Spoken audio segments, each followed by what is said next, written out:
शुक्रवार को दिल्ली में प्रधानमंत्री और गृह मंत्री से मिलने के बाद शिक्षा और फायर सर्विस राज्य मंत्री कौशिक चौधरी शाम को इस्लामपुर बस टर्मिनस पर चाय पर चर्चा में शामिल हुए। जैसे ही वो इस्लामपुर बस टर्मिनस पर वाहन से उतरे, इस्लामपुर के बीजेपी कार्यकर्ताओं और समर्थकों ने फूलों का गुलदस्ता देकर उनका स्वागत किया और फिर वो एक चाय की दुकान में प्रवेश कर गए और कार्यकर्ताओं के साथ चाय पिए। একটা বড় একটা চ্যালেঞ্জিং সমস্যা হয়েছে উত্তর দিনাজপুরের ক্ষেত্রে। আপনি এখানকার শিক্ষা প্রতিমন্ত্রী, বিষয়টা নিয়ে একটা বড় ধোঁয়াশা তৈরি হয়ে গেছে শিক্ষকদের মধ্যে, কি বলবেন? না, সারপ্লাস নিয়ে ধোঁয়াশার কিছু নেই। ছাত্র শিক্ষক যে রেশিও তার ভিত্তিতে সারপ্লাস টিচার সেটা আইডেন্টিফিকেশন হয় এবং মাননীয় ডিআইদের সমস্ত নির্দেশ দেওয়া হয়েছে। তারা এসআই যারা আছেন তাদেরকে সহযোগিতা নিয়ে স্কুল থেকে সারপ্লাস টিচারদের সংখ্যা, নাম এগুলো বার করছে। সিনিয়রিটি এবং বায়োলজিক্যাল টিচার কোর্টটা যদিও এটা কোর্টের বিবেচনাধীন বিষয়, এখন এই বিষয়ে কিছু বলছি না আমি, এটা ভাবনা চিন্তার মধ্যে আছে। তো এটা যেহেতু কোর্ট প্রসেসে অনেকে যাওয়ার চেষ্টা করছেন বা গেছেন, এখনও এটা পরিষ্কার নয় আমাদের কাছে, তো এটা নিয়ে এখনই কিছু বলছি না।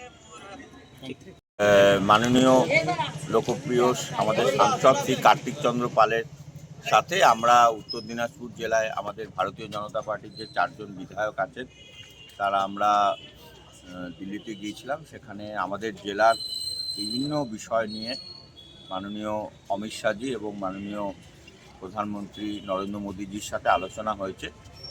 তো আমরা ফেরার পথে এখানে আমাদের কার্যকর্তা বন্ধুদের সাথে রাস্তায় দেখা হলো, সেই জন্য এখানে কিছুক্ষণ দাঁড়ালাম, দিয়ে কিছু সাংগঠনিক কথাবার্তা ইত্যাদি হলো। আর ওনারাও জানতে চাইলেন আজকে দিল্লিতে কী হয়েছে না হয়েছে, এইটুকু। প্রধানমন্ত্রী স্বরাষ্ট্রমন্ত্রীর সাথে আলোচনায় হয়েছে। আমাদের জেলা পিছিয়ে পড়া জেলা, আমাদের জেলায় আর একটা বিরাট অঞ্চল জুড়ে আছে, বর্ডার আছে। উত্তর দিনাজপুর জেলার 227 kilometre Bangladesh border, chicken neck, এই ধরনের নানা সমস্যা আছে উত্তর দিনাজপুর জেলায়। তো মূলত সমস্যা নিয়ে কথা হয়েছে।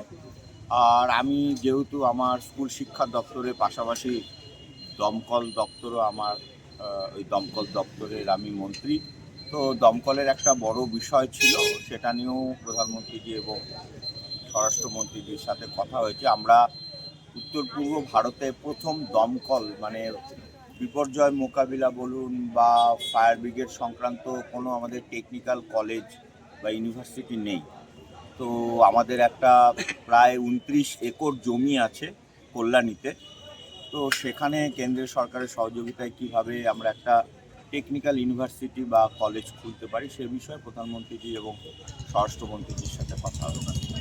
তাছাড়া উত্তর দিনাজপুর জেলার সার্বিক উন্নয়নের বিষয়ে কথা হবে। প্রধানমন্ত্রী স্বরাষ্ট্রমন্ত্রীর সঙ্গে এটা এখনই কিছু আমরা বলছি না। উত্তর দিনাজপুর জেলার বিভিন্ন ইস্যু নিয়ে কথা হয়েছে, এটুকু বলতে। এতে প্রমাণ করে যে বর্তমান যে ডবল ইঞ্জিনের যে সরকার চলছে, আমরা উন্নয়নের জন্য আমরা যে প্রতিশ্রুতি দিয়েছি সেটা আমরা যে দায়বদ্ধতা আমাদের আছে, সেই কারণের জন্য আমাদের যারা এমপি বা আমাদের যারা বিধায়ক বা যারা মন্ত্রী আছে তারা 7 দিন 24 ঘন্টা তারা কিন্তু এই কাজের উপরে লেগে আছে। এবং আমাদের এই উত্তরবঙ্গ এবং উত্তরবঙ্গের মধ্যেও আমাদের এই উত্তর দিনাজপুর জেলা সবথেকে পিছিয়ে পড়া জেলা। এবং আমাদের দুর্ভাগ্য যে যদি আমরা ইতিহাসেও যদি যাই তাহলে দেখব যে এটা প্রথমে বাংলাদেশ থেকে ভাগ হয়ে 2 দিনাজপুর ছিল। আমাদের এই দিনাজপুর আমাদের এই বাংলার সাথে যোগ হলো, ভারতের সাথে যোগ হলো পশ্চিম দিনাজপুর, আবার পশ্চিম দিনাজপুর ভাগ হয়ে উত্তর দিনাজপুর, দক্ষিণ দিনাজপুর হলো। কিন্তু এই উত্তর দিনাজপুর দক্ষিণ দিনাজপুর হওয়ার সময়, সেই সময় যে প্রতিশ্রুতিটা দেওয়া হয়েছিল বা যে উন্নয়নটা হওয়া দরকার ছিল আমাদের এই জেলার, উত্তর দিনাজপুর জেলার, সেই নিরেখে কিন্তু আমাদের সেই উন্নয়ন হয়নি। সেই কারণের জন্য আমরা দেখেছি যে আমাদের বিগত দিনে আমাদের এরকম আমাদের দেবশ্রী চৌধুরী ছিলেন এমপি, উনি যথাসম্ভব উনি চেষ্টা করেছিলেন, কিন্তু তখন তৎকালীন রাজ্য সরকারের কোনো সহযোগিতা পাননি।